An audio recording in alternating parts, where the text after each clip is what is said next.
Institute. My name is Ben, episode 68, and today we have the main man, Alex. You can see on his name tag, co-founder of Faraway and Mini Royale. My dude, welcome to the show. Thank you for having me. It's awesome to be here. Yeah, thanks so much for hopping on today. Would love to jump in and learn more about your story and how you really got to where you are today. I mean, my story is I've always been in gaming, right? Even dating back to my days in high school, right? Making some of the first mobile free-to-play games. I just loved playing games growing up, ended up loving making games, and then obviously started making bigger and bigger games. So I've always been in like the mobile free-to-play side of things until obviously starting far away and stepping more into like the Web3 world. So I was a head of studio at Glu Mobile, which was a public gaming company before being bought by EA. And then before starting Faraway, I was a VP of product at Scopely, where I worked on their mid-core titles. So in their mid-core division, there was titles like WWE Champions, The Walking Dead, Looney Tunes, a few games in dev. I've always been super passionate about like open economies, and I've always felt that instead of preventing people from making these peer-to-peer interactions on these gray market forums, like why don't we actually figure out a way to bring those like very natural like peer-to-peer interactions into the game economy itself and enabling people to be social and transact and trade and do whatever cool things they can do with each other. So I've always been passionate about like open economies, even dating back to my Glu days. I think anybody at Glu will tell you if they worked, with me or close to me, that I was all about it, all about putting some of the games on chain. Timing wasn't just right back then, but the timing is definitely right now. So my co-founder and I, who I've known since I was 11 years old, we started Faraway basically last summer of last year. We have, raised our seed in Series A so far, and we have a game right now. The game is called Mini Royale Nations. It's a browser-based first-person shooter built on Solana. That game leads into this more like economic-oriented end game, which is around territory capture and territory control. And we're just like, building fast, working hard, listening to the community. We have, over 2 million registered players, over 600,000 monthly active users. And, we're just continuing to build right now. That's amazing. So I want to talk more about this idea of an open economy, because I think if I understand correctly, this may actually be the solution to a huge problem that we're facing right now in the crypto gaming space, which is a lack of sustainability within economies. And yeah, so I'm just curious, like, what exactly do you mean by an open economy, and why was that something that caught your interest? Why is it so important? I mean, in all games, right? All games have items like game items, and all games have currencies where you buy those items, you earn those items, stuff like that. The issue is that you don't really own those game items. Typically, the game developer will ban you or freeze your account or do something if you try to transact on a market that isn't owned by the game developer. I've always just felt that wasn't right, especially as a gamer myself. It's like if you earn something, right, it should be yours, and you should be able to do whatever you want with that, whether that's the account itself, the items in that account.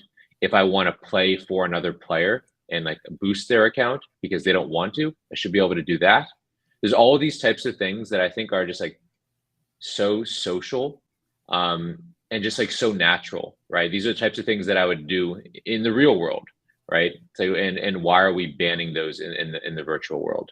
So I've been like a very big proponent of like taking, instead of banning these like very social and natural like player to player interactions, just creating an economy that doesn't break when you bring those types of interactions into the econ itself. Because what happened in free to play and what happened in these more like closed economy games is that the economy is completely broke, right? Where if people were transacting off the marketplace and a person bought a sword, when they were level 1, and they shouldn't have got that sword until they were level 100, right? And that's why a lot of these free to play games, or even premium subscription games, right? They banned these types of things because they were like game breaking actions. But yeah, I think long way of saying, like, we shouldn't be banning these things. We should just be figuring out a game design that can accommodate and incentivize these very natural interactions. Okay, so the open economy is more of just letting things happen as they should and kind of drift towards, but that a lot of the more legacy game studios are trying to fight it and prevent it, like gold farming and WoW or boosting and things like that. Okay, Yeah. that's a little bit of a different take. So it almost seems like the idea of NFTs and that technology and that mechanism would basically solve those issues, right? I mean, is that kind of what drew you to the blockchain space in the first place? Was like finally I have a way to make this a reality? Yeah, exactly. I think NFTs definitely solve the issue of ownership. And I think when you think about fungible tokens, right, it's like games have currencies, right? Games have currencies, those are fungible tokens. Games have items, those are NFTs. And my take is that the NFTs solve the ownership problem. Um, and the fungible tokens just make an economy much deeper, right? If all of a sudden you're winning, you know, some coin or some token from that econ, and now all of a sudden that token can be used in some different consumer or non-consumer app. It can be used in like a DeFi yield farm. It can be used in another game. Like there's so many things you can do, or a player can do when they actually own the things that they earn. So I've been just pretty amazed by like all the creative things that players will do when they actually own their assets. That's huge. So, why do you think then that there does exist, at least at the time of us streaming this live, why do you think there's still so much negative sentiment against NFTs? I mean, to me, it's a no-brainer. Like, we as gamers get more power and Hmm. control over what we should have had the whole time. But a lot of gamers are like, "Oh, I don't want this. It's going to ruin games." Blah blah blah. There's so many people that are fighting against it. Like, why do you think that's happening, and how do we overcome that? Because we do want to onboard Yeah. the rest of the gamer population into this because it will be better for everybody. Yeah. I mean, right now there's just no utility for these NFTs. Like everybody's dropping NFTs. Nobody really has a game that can actually utilize those NFTs or show players why like the game is better because their game items are NFTs. So I think there's definitely a lot of FUD, and the majority of that FUD is coming from. I think there's probably two buckets here.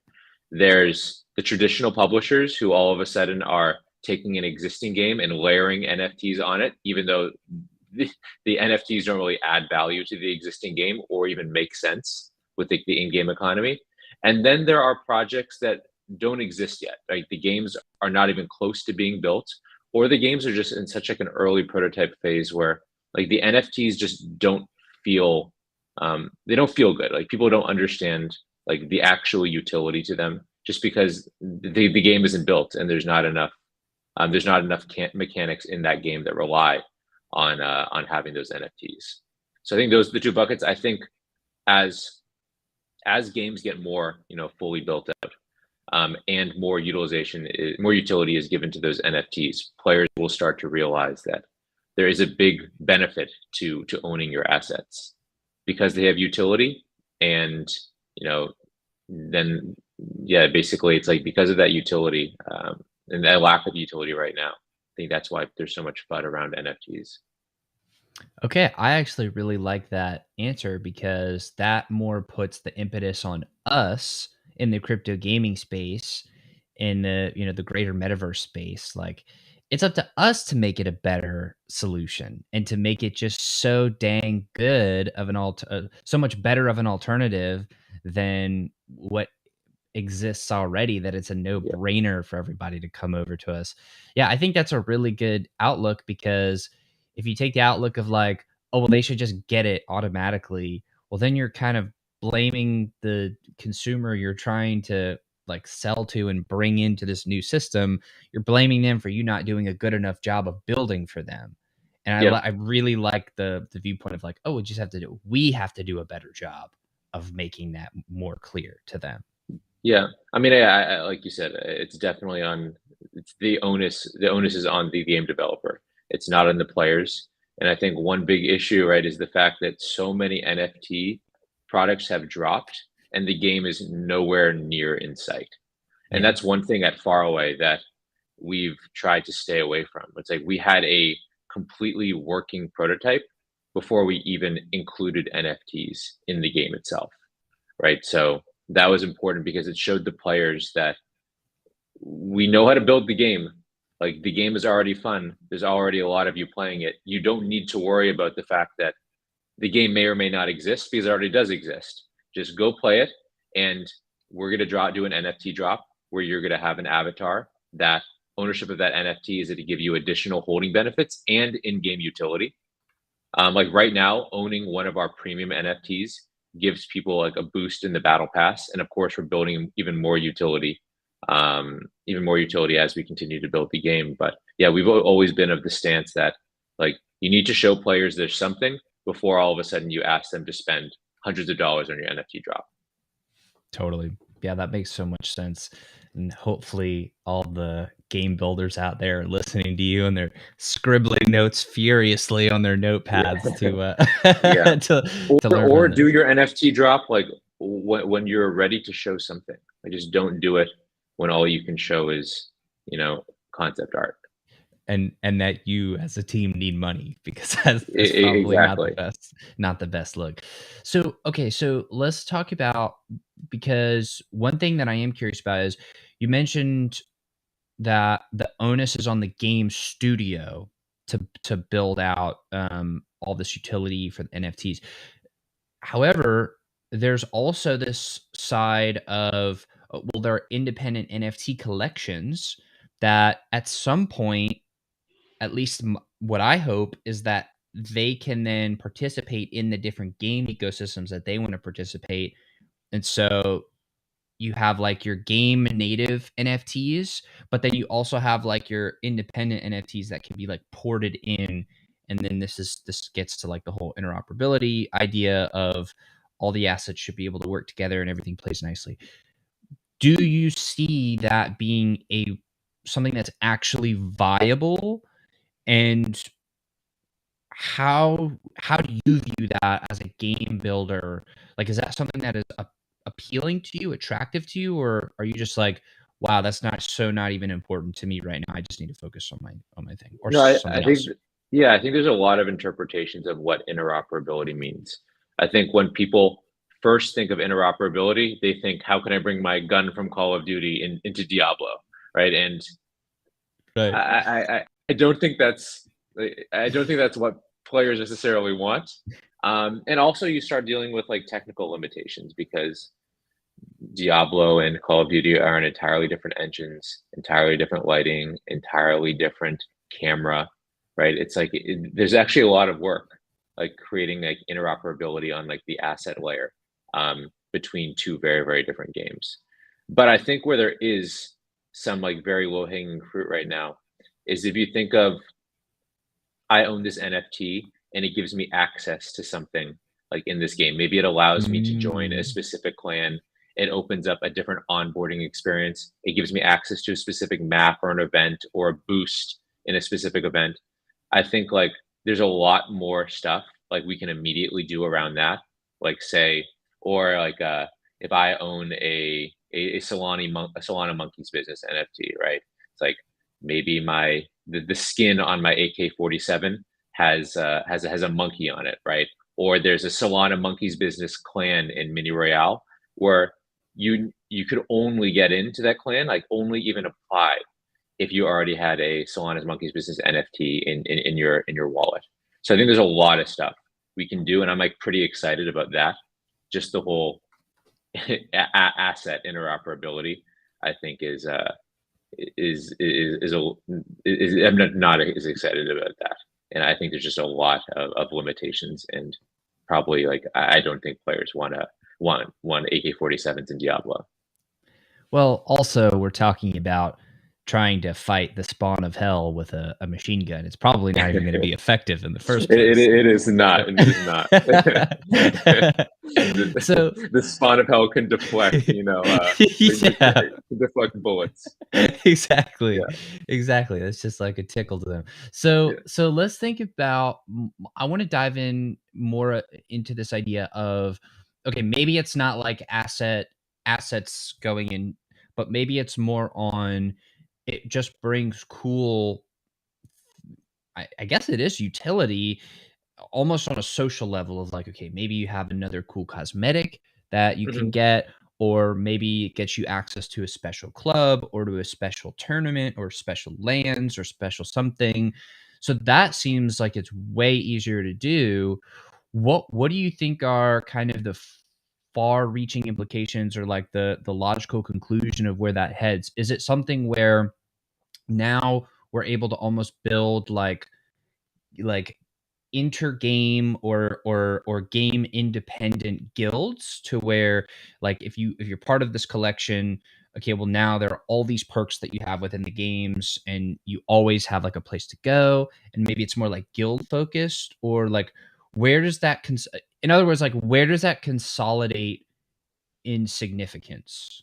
Yeah, I'm pretty bullish around like these community NFTs or NFTs that like have this like very community feel around them. Where I mean, Mhm. Bored Ape, right? If you own a Bored Ape, like you are like very much so part of that Bored Ape community. And then obviously like that Bored Ape community, they want even more utility for their ape, which is why obviously they're making a game. And then other games obviously want those Bored Ape owners inside the game because like they are clearly like part of the cultural zeitgeist right now, and it's cool to include like other projects. So we've always seen games do these IP collaborations, whether it's Fortnite bringing in Marvel and Halo and all of these different things, because it's just so important for a game to always tap into the cultural zeitgeist at that moment to make Mhm. sure they're staying relevant.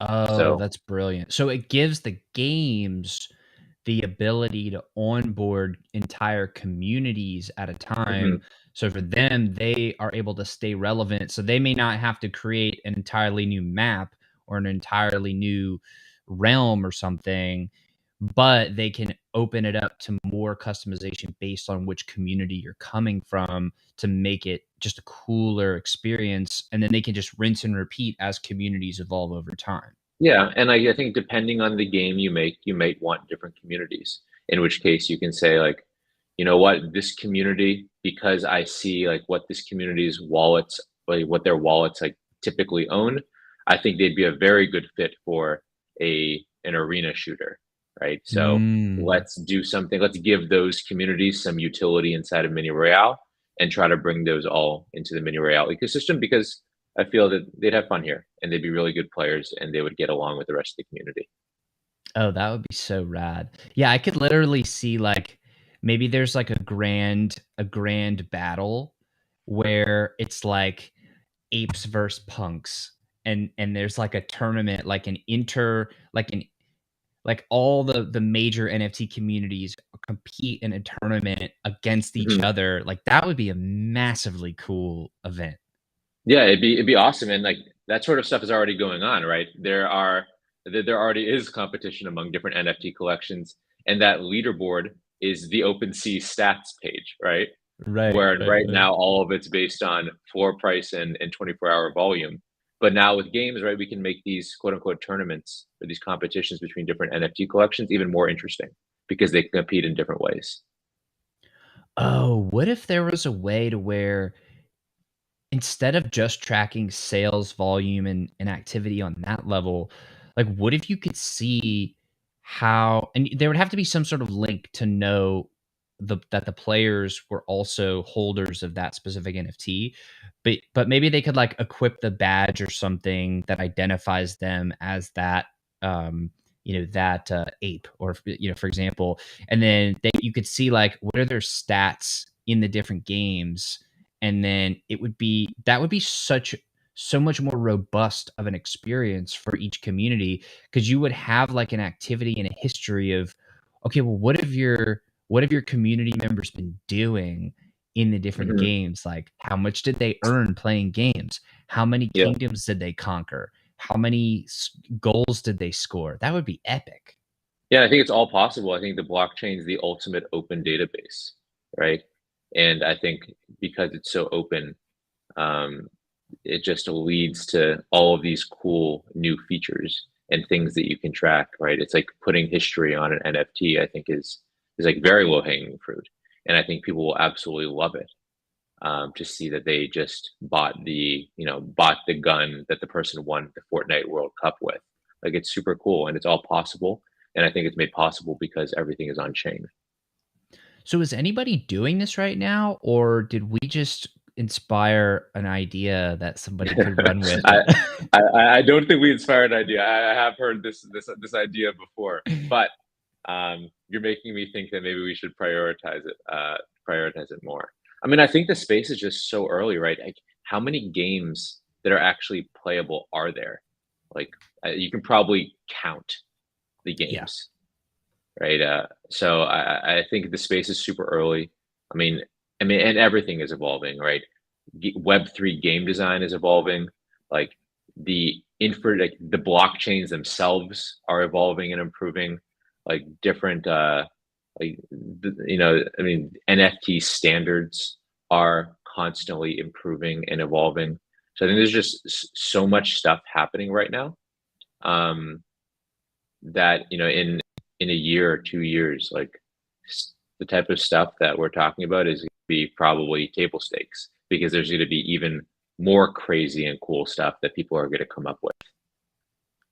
Yeah, I'm looking forward to when all these things that we're kind of dreaming about, that they're definitely within reach, but it's going to take a lot of effort and an Mhm. elbow grease to get there. When we've like filed that away as okay, that's the norm. Now Mhm. what's next? I think that's going to be Yeah, really exciting. Really, it's gonna really be exciting. crazy, and everybody's building, right? It's like everybody's contributing. I think we are in such like an interesting time in Web3 where it's so communal and collaborative. I mean, if you were gonna ask me in like Web2 free to play, how how collaborative things were between different free to play studios, I'd say zero collaboration. It's an all out bloodbath.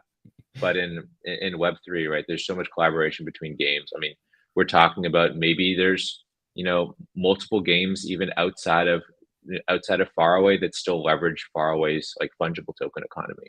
I think there's a ton of stuff, that is just not explored yet, just because the ecosystem is so young. And I think that's part of what's so exciting is that there are no rules really. Like there's no this is how it's done. Like we get to define Yeah. that in real time and it's really really exciting.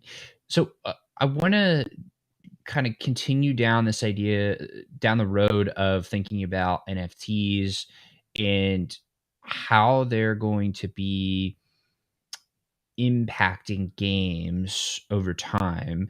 And one of the things that I've been thinking a lot about lately is the idea of modding and games evolving through community contributions. And, if we look at in history, some of the biggest games to date, they were mods that just scaled, like League of Legends, for example. I think Hmm. that was, I believe, if I'm not wrong, and please correct me if I am, Warcraft 3 um, mod. Yeah. Warcraft 3 mod, exactly, that Yeah. turned into Dota, that then turned into yeah. So, like, that's now one of the most important games in the history of gaming, and it's a behemoth, and that came out Hmm. of a mod. At what point does modding start to become that important to the crypto gaming space, the metaverse space, and how can we do it better given our better technology?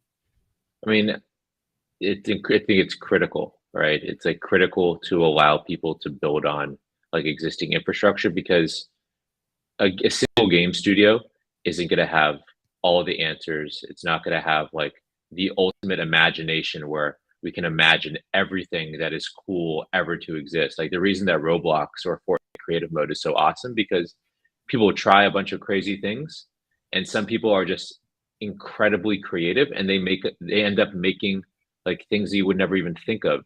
And sometimes those things end up, being some of the most popular things, right? In like Fortnite creative mode, I think the most popular thing right now to do is like a fishing mode. But if you're me, like, and you love shooters, the last thing you're going to think about is, hey, I'm going to spend the next 2 weeks of my life making a fishing game inside of Fortnite, right? Or Right. even like how GTA transformed. Like GTA was, the ultimate, like, I'm gonna, go steal a bunch of cars, like rob a bank, kill a bunch of people that are innocent bystanders. And right now it's turned into like a role playing game. Same thing with Minecraft. So I think like in order for you to have like have games just become these quote unquote like metaverses or like self-sustaining ecosystems, you have to enable games or people to mod the games and create experiences that otherwise would not be possible. I think one of the issues right now with modding is that there's such like a lack of incentive for like a modder to actually spend years of their life like creating a mod. I think all of the mods that we're talking about have been like crazy people that have said like, I don't really need to get paid.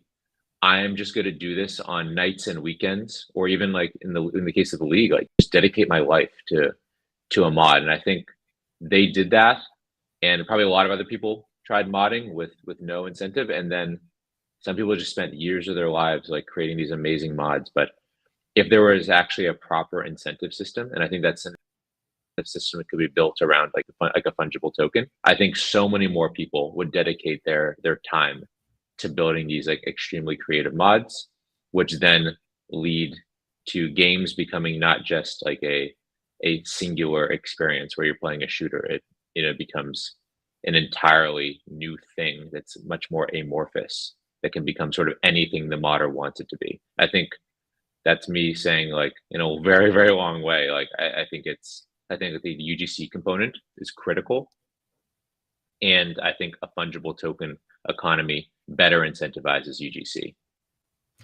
Could you expand a little bit on that? Like, how is it that they create assets that come together to be modded, and then because they created those assets and created this new application of them, then they get royalties whenever the assets are sold, Yeah, or like exactly. That's like I think a very basic thing that happens. I spend like a week of my life, I create something, some other person uses that, builds something else on top of it. Maybe I get a portion of the resources generated from that because I was the original creator, or I get a percentage royalty from some other economic activity that happens on like that thing, whether that thing is like a piece of land, like somebody, like I make a gun skin, somebody else in the game like buys that gun skin, I get perpetual royalties every single time that gun skin is traded.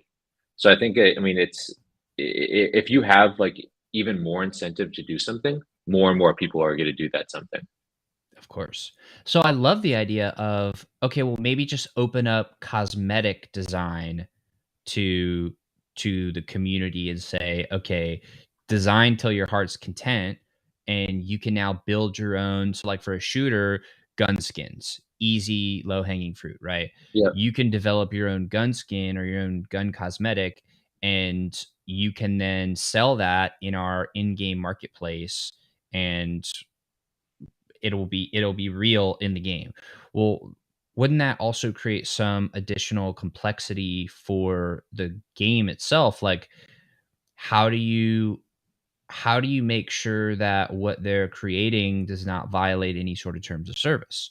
Like, what if they write something that's like super nasty on their cosmetic, not nasty in like the vulgar way, because it's probably a little bit more appropriate, but maybe in mhm. like a hate speech, or like a they're you know what I mean? Like Yeah, how do yeah. you open Now it I think up? we're talking right. So Mhm. Roblox has this problem. Like Crap has this problem. The way they do it is through like very centralized moderation. But imagine there was like a decentralized moderation system where the community was incentivized to moderate specific items and when they did moderate correctly, they got a token that gave them utility in the game or other games or other sorts of projects. So I think like we also will start seeing more community and decentralized based like moderation, which will help us tackle some of these issues like you're talking about with hate speech or DMCA violations, like at scale. Yeah, and look, I'm very much open to like let's let people build and do stuff, and we don't want to censor because that's like antithetic to the whole Web3 movement. Hmm. But at the same time, like sometimes people go too far and like Yeah, and it can be abused and yeah, they so can. I think that's really that's just about interesting. designing the right like Incentives. incentive mechanisms, right? There needs to be like positive incentives, and then of course there needs to be negative incentives. And Totally. when there's negative incentives, right? In the real world, the negative incentive is you go to jail Right. if you do something real bad, right? There needs to be like negative incentives as well in the virtual world, and that could be maybe all your NFTs get locked, right? Or you lose something. And I think like just like in the real world, like there are positive incentives and negative incentives. I think we need that in virtual economies as well. I think And I so think too. that is up to the game designer once again to make sure that whatever ecosystem they are creating has both of those incentives and like has a game design that accounts for both incentive systems. Yeah, that's fascinating. So for okay, so let's say for example, s- let's say you guys wanted to institute modding or implement modding into your ecosystem. And maybe it starts with the cosmetics. That's the easy low hanging fruit. But like really, we want to have this ability to open up new game modes and open up new Hmm. maps and new everything's to allow Yeah. people's creativity to happen. How do you actually implement that from within the studio? Do you almost have it like Warcraft 3 style where there was like this custom game mode that opened up this list of craziness and then it was just kind of like, you know, choose your own adventure type thing? Or how do how did that all how do you think about that? Like how to create that. I mean, a lot of these games, right, they have creator tools that enable people to mod, or we open source parts of our code base, right, which will give people access to things that they would need in order to understand how to mod the game. And then I think when you're talking about rewarding like different creators, it's like if they expand the economy of the game, like reward them for that expansion in some way, right? So maybe they get a percentage of whatever new economic value was accrued from that from that new mode or new gun skin or whatever that they created themselves. Like we're already doing this right now. We're having clans design skins, whether that's entire character skins, gun skins. We want to give royalties back to the clan. Each clan in our game will have its own treasury, and like we want these clans to literally feel like these DAOs that are self governed, and super interesting. And yeah, we're already doing that on the cosmetic side of things. I think what you're talking about is an expansion on that, which is they're designing entirely new modes. I think the easy starting place is allowing them to design new quests, right? Which can that quest design. It could be, I mean, even the easy stuff. It's like there are 10 steps to the quest. Step one, you have to get 10 headshots. Step 10 is you must defeat this final boss monster that they created, and you need to do it in under a minute. And then if you do that, you get some crazy cosmetic that this clan produced. And if they get a lot of people to play that quest, then they should get a percentage of the economic value that's generated from the completion of that quest and the additional economic value given to the game itself, which is in our case Mini Royale. What a freaking time to be alive. So you can literally what if so if you're a developer, like you don't have to go out and build a whole new game. You can literally come and work with a game like you're talking about and build out things that you want to see. And if it's good, meaning the market consumes it in whatever way, shape, or form that that consumption happens, whether it be to do the quest, purchase the Mm-hmm. skin, or whatever, like, you could just add on and keep building.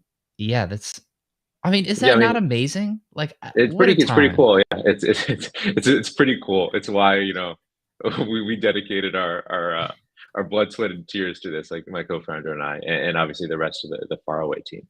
Like we're just super passionate about like building these economies that can support all of these crazy, like super imaginative things that our players do. And I think like anybody who's been gaming long enough, like is consistently amazed by how like creative their player base always is, whether it's creating fan art, creating new models. I mean, I learned that like I mean, literally on the pinned tweet on our Mini Nations Twitter is like this video that one of our like basically community members just made randomly because he loved the new map, loved the new characters, and just produced this like masterpiece that I was like, when did you have time to do this? Like, how do you know how to do this?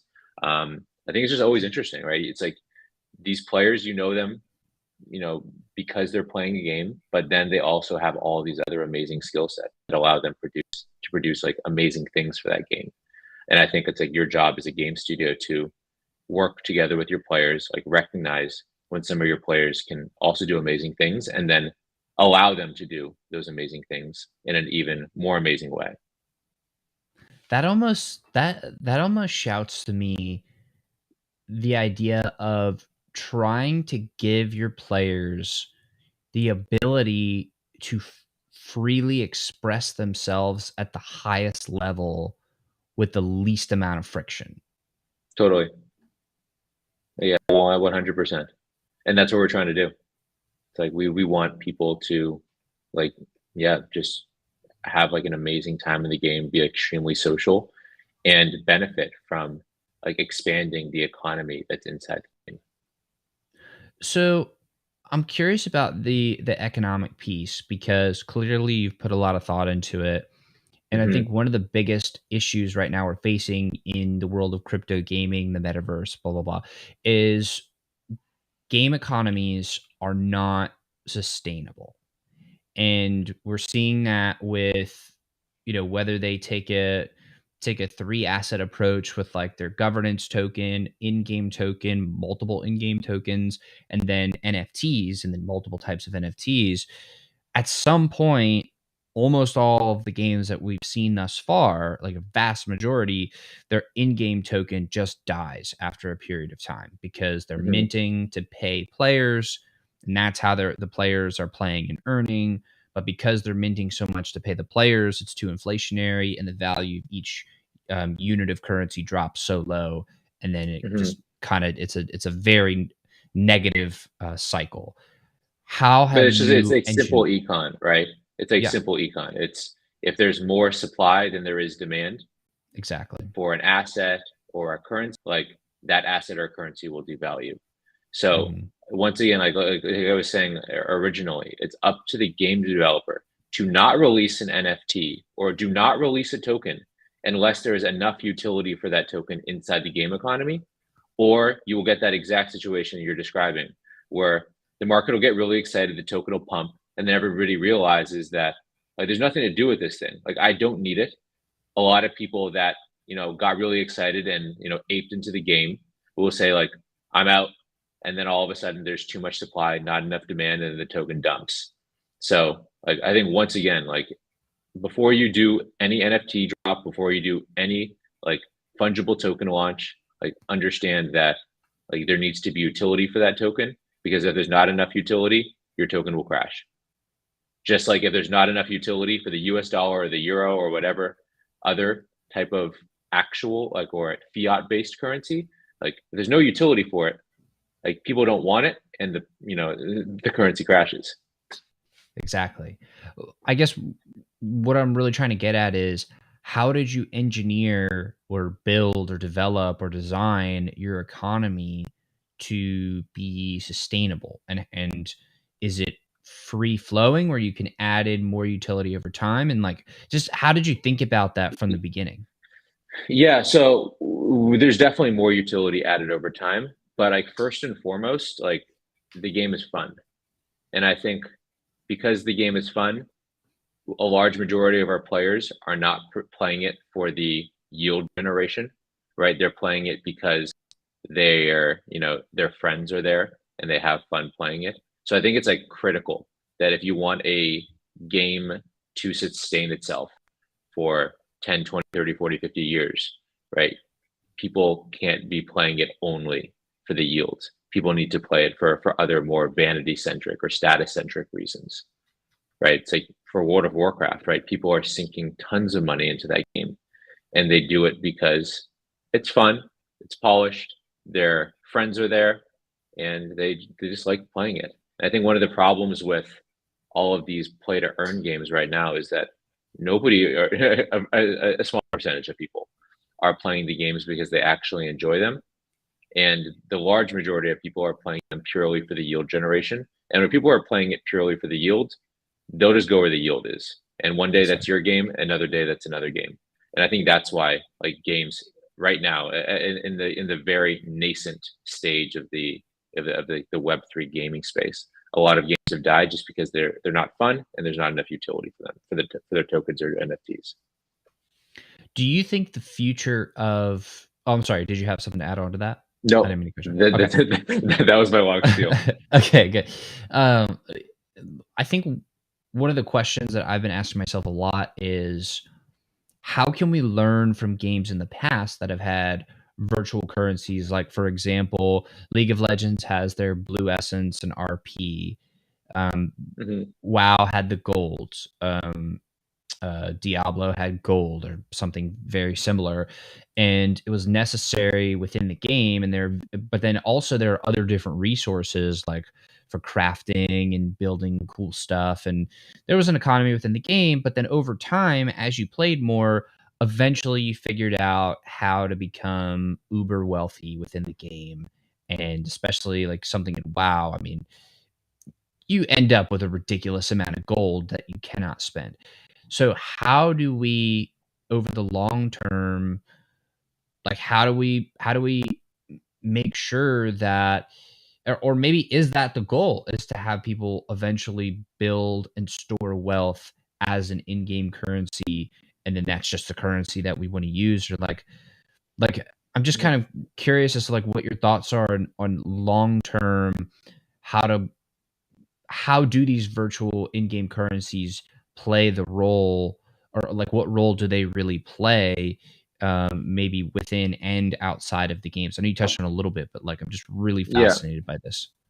Like, how do you make sure your economy doesn't go completely out of whack, right? And Yeah. I mean, I think inflation and taxes. And I think taxes can be like in multiple forms. It can be literally like a tax on something earned, or it could be like the wear. Like say maybe your NFT breaks down with enough use, and then you need to go and repair that something. And then when you repair it, right, you're sinking a bunch of currency. And I think like even in World of Warcraft, when you end up with a ton of gold and just a ton of stuff, and you feel like, what else is there for me to do?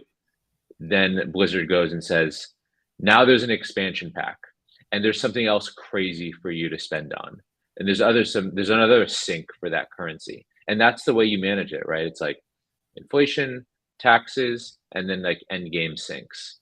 And in the context of the real world, like we have all of those things, right? We have inflation, we have taxes, right? Inflation keeps you spending, taxes, taxes are taxes, and then end game sinks, right? It's like, you start off your life, you buy a Toyota Corolla, but then, 20 years later, when you have $1 billion, you're buying a $500 million mega yacht, right? There's always these end game sinks in both the real world and then the virtual world. That makes a ton of sense. It seems like that is a challenge though is it for the studios to figure out, or is it for the community to figure out? I think both. I think this one's a both, but not figure out. I think it's up to the studios to make, so the studio, right? If it's only a singular studio making it, like the studio will always run into a problem where they just don't have enough bandwidth, right? There's just not enough people to make all of these end game syncs, which is why I truly believe that at a certain point in a game's life cycle, you need to start like outsourcing this creativity to the community so they can start making these end game syncs for you. And I think like games like Fortnite or Minecraft or Roblox or GTA have done an amazing job creating this like perpetual end game. And I think like Web3 games need to do the exact same thing, but in a Web3 like crypto native way. I love that. And I think probably the way to go about doing that is to build some sort of DAO structure where there can be voting, there can be community participation, and there can be real governance and decision making in the most efficient and effective way. That's at least what I'm seeing, Yep. is how we get there. Yep. I agree with that. I think there's a number of different like DAO models, right? It's like just each one person, one vote. Do you have delegates? Do you have like, there's a number of different ways I think you can do it. I think everybody is still trying to find the most efficient way where the right people are making the right decisions, right? Because if I open it up to the entire community and say like, what's should the AK-47 all of a sudden start shooting, tank missiles, right? They'd be like, yes, let's do it, But for anybody, right, who has shooter experience or gaming experience or common sense, right, you would know that it's probably not a proposal that should ever get passed. So I think there's still a lot of figuring out to do with how do you structure governance in a virtual world where like everybody is acting to benefit that virtual world and is making the right decisions for that virtual world. I think so too. I think actually I'm pretty optimistic about that because Me too.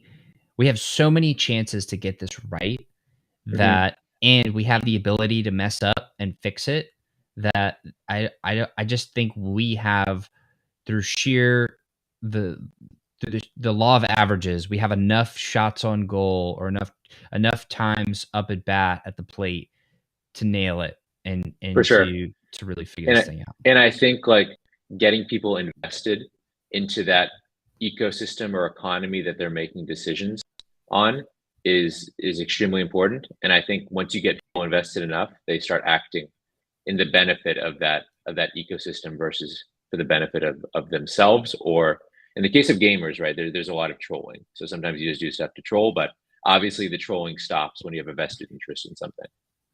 Totally. Well, one would hope. Well, yeah, caveat. One would hope, unless you just want to see the world burn, right? And there are those people too. Yeah, there are. So I was thinking about this too. Maybe trolls are late game bosses that just haven't fully scaled out to their full potential yet. It could be.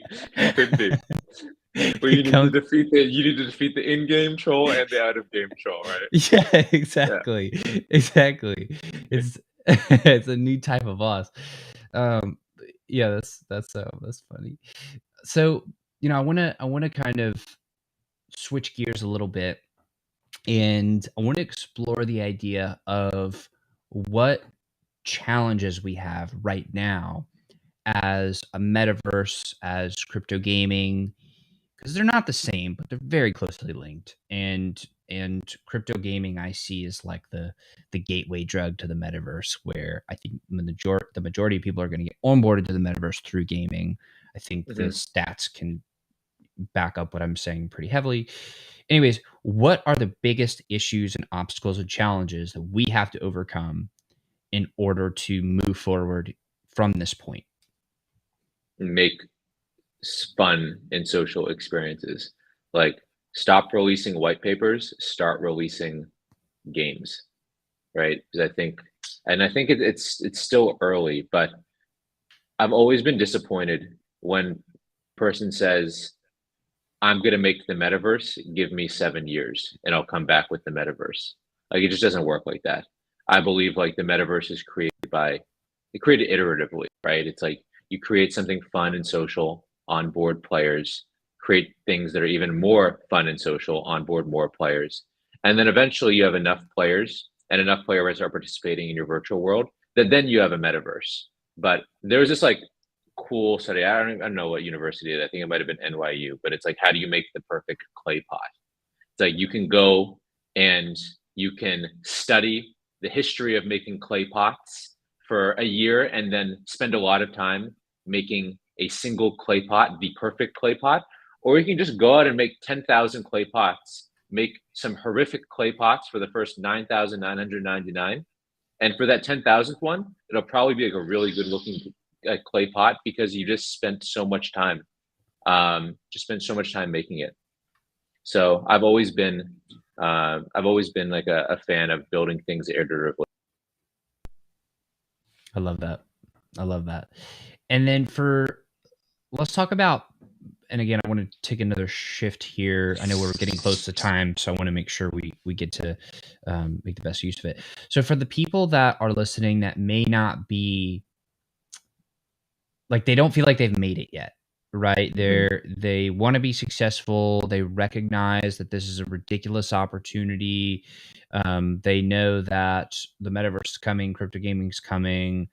How do they get involved in a way to where they feel like they're not going to miss out, and they can participate in the metaverse and get a piece of the pie in their own special way? Like, how would you suggest those people get started, and what should their game plan be? Just how do they get started, whether it's like making something themselves or contributing? Yeah, in any way, shape, or form. Yeah. Yeah, I mean, I think this is sort of going back to my analogy, right? It's the way you get started is just by getting started, right? So if you want to make a game, start making a game, and that game will probably be bad. And then you make another game, and then you involve the community, you get feedback, you start making the game with them. And then all of a sudden you build iteratively, you keep getting feedback along the way. And then, you end up making a lot of mistakes, but you learn from those mistakes. And then eventually you end up with something really cool. And so my thing with just getting started is like, get started, like start making something, start contributing to something. The way that you learn about crypto is not by reading a book about like blockchain technology. It's about going out and using every single tool. Like, you want to learn about like Solana, go out and like literally look at Serum, Radium, go look at like what all the tools that are getting built. Like, go understand how to use a DEX, go to Orca, like go to all these different products, figure out like how to use them, how they all like interoperate with each other, like why they were built, what problems they're solving, and I think like the only way to learn about something is go out and start actively like playing with things, and then figuring out like what you like, what you don't like, and then what you want to eventually contribute towards. I love it. I love it. Sort of in the same vein, but just want to maybe ask it in a different way, to wrap us up here. And I know we're just about at time.